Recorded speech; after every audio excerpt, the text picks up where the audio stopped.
Hey everyone, it is October 10th, 2025, and it's starting to get cold out. Last night got down to about 16 degrees or -9 Celsius, and some of the daytime highs now are stuck in the 40s or around 5 Celsius. Let me shut this noise off. I'm going to show you how I start up my wood stove for the year. We're just going to run it for a couple of days because I'm having family over today. I know Thanksgiving in Canada is on the 14th, I believe, and in the United States it's the end of November, but we're doing it today just because a lot of my family members go south for the winter and they're never here for Thanksgiving or Christmas, so we're going to celebrate today with a nice turkey dinner and make all the fixings today before they go. But I want to have this thing on just, it's kind of cool to have the wood stove going during a family dinner. It just makes it feel more cozy in the house. Then I'll probably let it burn out at the end of the weekend before I go to work on Monday. So we'll let that thing run. Today is what? Today's Friday, so we'll let it run for 3 days and then we'll let it burn out until it gets really cold. I usually don't run it when the temperature in the daytime is still above freezing. I usually don't. I usually use this to supplement the furnace when we're deep into the negative temperatures. Deep in the negative temperatures. And I'm talking like -20, -30. Let's get it going. I'll switch off all the noisy rock tumblers while we're starting this up. I'm so glad that Amazon and other packages started sending me this. It's great for starting fires. They used to send me these bubbles of air, they were fun to pop, but kind of wasteful. And we have this very dry pine, which is good for the paper to start on fire. Then we'll start putting some thin pieces of hardwood, then bigger pieces of hardwood, and this is what we call an all-nighter. You put that in the stove, that thing will stay hot all day long. That is a high-efficiency stove, meaning it can stay warm for 30 plus hours, unlike a conventional one, which will only go about 8 hours. Usually you have to wake up in the middle of the night or it'll be cold in the morning. It has what's similar to a catalytic converter. That is a secondary burn chamber which converts smoke to additional heat. That'll be glowing red hot because it's burning the smoke as if it's a gas, wood gas. And I use this right here, which is a weed burner for like cracks in your driveway and stuff. I'm going to put a new propane can on it because the one from last year was empty. Now I use that to preheat the chimney. I'll just stick that in there with it going, and that flame will produce heat sucking upwards. Because we're in a basement and it's cold outside, cold air is going to want to rush down. And if you try to start a fire, all the smoke's going to go in the room. But if you're able to reverse that current before you start your fire, all the smoke will immediately get sucked out. This is the bypass of this type of stove.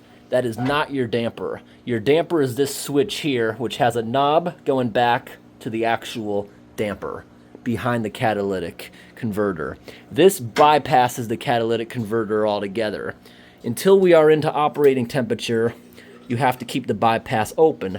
But with caution, you don't want flames going up the chimney if it gets too high, especially if it hasn't been cleaned recently. This stove has experienced 2 chimney fires since I've owned it, but all the pipes are high quality, rated into the thousands of degrees. The fire will never even get close to that. It basically just cleans it. The only hazard is if there's no snow on the roof and a molten, burning piece of whatever falls onto the asphalt shingles. But if there's snow, it's pretty safe, and I had this thing professionally cleaned as for insurance reasons. I put this tag on it so you don't accidentally leave the bypass open and it overheats the chimney pipe like I just mentioned, or overheats the stove. That is so you know if you're in the wrong. That's why I put that there. So let's start preheating the chimney. Now I'll just leave that there for like 10 minutes or so. That will get a good current going up the chimney pipe. Look at that good flame.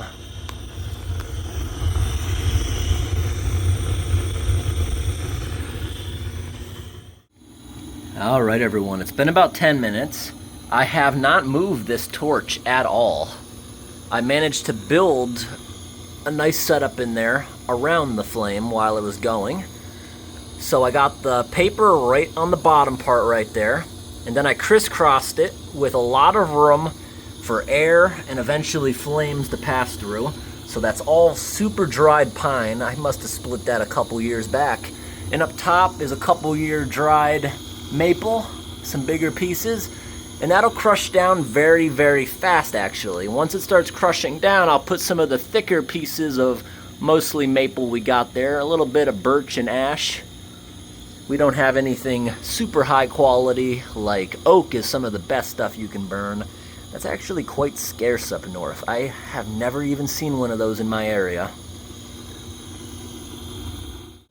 Alright, I think it's time we can aim our direction down here and start actually heating this thing up. Catch all that paper on fire. That wood is so dry. And that stack I have in here has been in here since last winter, so that's super dry. I got a dehumidifier I run down here. Alright, I'm gonna shut this off. Gas is still in there, so it goes for another minute before the flame actually dies. And be careful where you put that down, it's hot. And look, it's already sinking down, but that's mostly paper.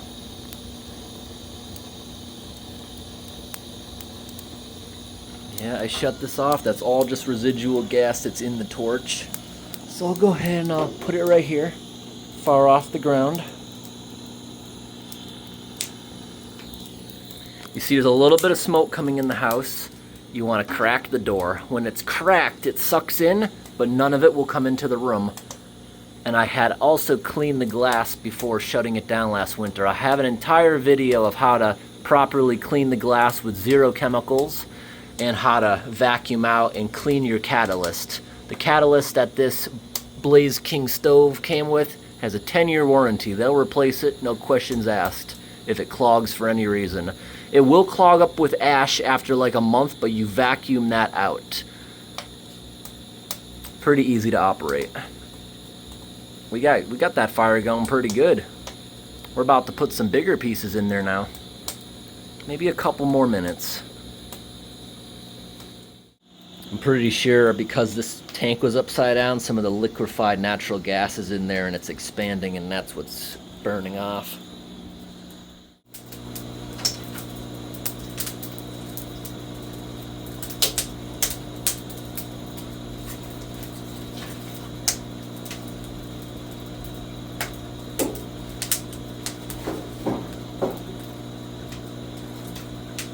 We'll put the round in there too.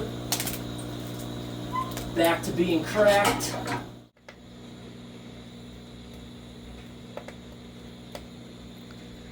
And anyone wondering, there's heat shields in the sides of these new stoves. Nothing gets hot on either side, but forward it'll actually project and this wall will actually get hot. I'm drying out a sunflower. I want to keep it seeds. That was our biggest one this year. I want to grow seeds from it next year. And it is starting to go really good. You're going to notice it start to rise up here, and any dust that accumulated over the summer might start to smoke off the pipe. It looks a bit dusty up there. But now when it starts to get a little bit big, where you're noticing flames start go up the chimney, you can go ahead and shut this completely like that. And then once it gets up to temperature, we will flip that and engage the catalyst. In order to flip it, it has to be up to this first little white line, and we're nowhere near that yet. Usually takes about 20 minutes. We might want to crack it again. Sometimes that smoke will get so bad it'll smother it, but usually that only happens when the catalyst is a little bit dirty. But I thoroughly cleaned it back in the spring, so we should be all right. Might even want to shut the light off. That'll be kind of nice. This has finally gone out. Shut the light off in here. We can shut off more lights. The aquarium light's on a timer. We can leave that one going for now. The ultraviolet light. I'm intentionally growing algae because I got lots of snails. I got a pleco and a couple of white sucker fish. There's a little crayfish in there. Got a big crayfish down there. Goldfish. Basically everyone who lives in there. Ooh, I have a bullfrog tadpole. Everyone loves the algae that light grows. Can't wait for the bullfrog tadpole to come up onto the land. But back to the fire. That's burning good. I want to go outside and take a look at the chimney. I bet it's smoking like crazy. Once you turn on the catalyst, it burns clean. And I know what a lot of people say. They don't like how the government pushes these new ones on to a lot of people that are high efficiency. I gotta be honest, I will never buy a regular one again. This thing, you can sleep all night long, even 12 hours. You can come back after work if you're even gone 20-something hours. It's still hot. You just open it up, throw more in there. It keeps on going. One time I wasn't home for 34 hours and it was hot enough to catch again. Amazing technology. You just got to clean it a couple times a year. Oh yeah, there we go. Puffing away. Puff, puff. Look at all that beautiful smoke. Now I like putting my logs in like this. It's easier. But if you have fire tongs or you put the gloves on, you can put them in there sideways. If they're side to side, the glass stays cleaner. If they're in there like that, it secretes stuff out of the ends, and that's what makes it really carbon up and get dirty. But it's so easy to clean it. When it's cold, just take a wet tissue or a wet napkin, jam it in the ash, and the ash acts abrasive, and you can clean the inside with wet towel and ash. Make sure it is not hot because you will crack it. You want the chimney gauge to be about 18 inches above the stove. And you want it to be in best operation. If it's too cold, you're going to get a lot of buildup. If it's too hot, that's hazardous. Too cold is hazardous too because that will be more likely to create a chimney fire. But it's almost into best operation. Now here's the one thing about a catalytic stove. It doesn't let as much heat out of the house. It's not as wasteful. A regular wood stove has about 60% efficiency, meaning 40% is lost up the chimney. A traditional fireplace has 20% efficiency. They're not very good. Now this one here has efficiency in the 80th percentile, meaning it's only losing less than 20% up the chimney. That being said, that gauge, sometimes when that switch is thrown and it's forcing it through the catalyst, it will run a little bit cold. That is actually normal when you switch it over and don't have that thing open. Just thought I'd mention that. Let's take another look at this gauge. It's starting to tick up, but we're not ready to switch it over yet into high efficiency. At this point, we've been probably lit for only about 10 minutes, maybe a little more. All the kindling, all the pine, completely gone. Now it's just the hardwood pieces in there, and they have successfully caught fire. All right, everyone, we are going really good now. That's pretty hot right now. This one has just got past that critical point. So now we're gonna go ahead and throw this. I recommend at first you keep it on high for a little bit. Now that one will continue to climb until it's all the way up here. This one will now that's gonna start to drop now because we did that. And over here you can slowly adjust this, and that will control the temperature of your fire and how much heat it produces. Today, like I said, we're only starting it more for show. We'll probably leave it like there eventually, but we'll keep it on full blast until everything's heated up. Like this, I could keep my hand there indefinitely. It's not even heated up. This is not a good stove for cooking because it has this air gap and vent. That is to be as efficient and get as much heat into the room as possible. A lot of the stove isn't even heated up. Look at that. I can keep my hand there indefinitely. Wow, that's actually cold because of the heat shield. This I bet's hot. Nope, not even. So it has a lot of heating up to do. And the heat-powered fans haven't even started going, except this one up on the very, very hot pipe. All right, everyone, this is about as hot as it's gonna get. Look at that round piece in there now. It's just about gone. All the fans are spinning. The temperature on the pipe has dropped off a good amount into a nice position.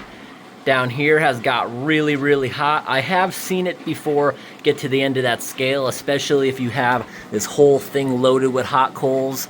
And if anyone's gonna ask, because I had a lot of people ask on my aquarium videos on my second channel.